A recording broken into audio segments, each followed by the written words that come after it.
Good morning, and it's time again for a high five. It is Wednesday, midweek, and today we're talking about the third day of creation. So I'm reading it from the Passion Translation of Genesis. It's a small little paperback book. It's a Passion Translation that is now in paperback, just that one chapter of Genesis.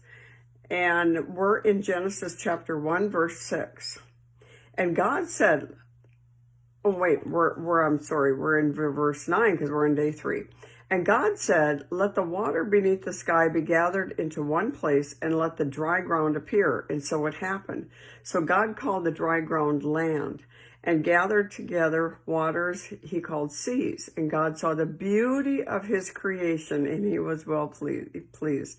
And God said, let the land burst forth with growth, plants that bear seeds of their own kind, and every variety of fruit tree, each with power to multiply from its own seed. And so it happened. The land flourished with grasses, every variety of seed-bearing plant, the trees bearing fruit from their seeds in them. And God loved what he saw, for it was beautiful. Evening gave way to morning, day 3. So that is where we are on the Elul calendar. I want to tell you what's going to happen on Elul 29, because for the next couple of days I'm going to be talking about the Rosh Hashanah, the Feast of Trumpets.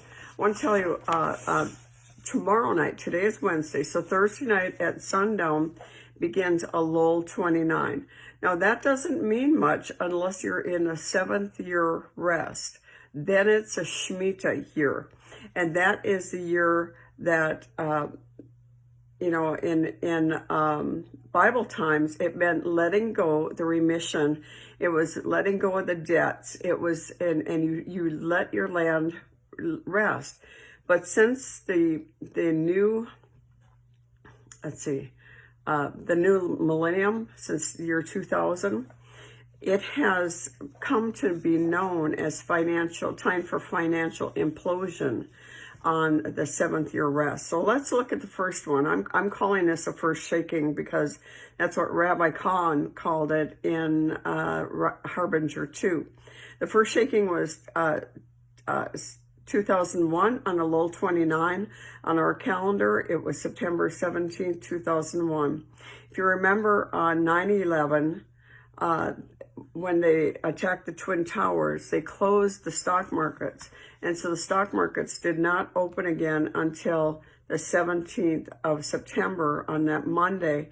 And it was the greatest one-day stock market fall since the Great Depression.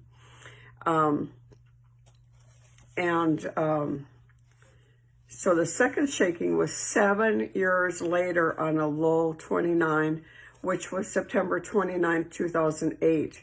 If you remember, the stock market fell 777.68 on that day on Elul 29, which was called a Shemitah year, the 7th year.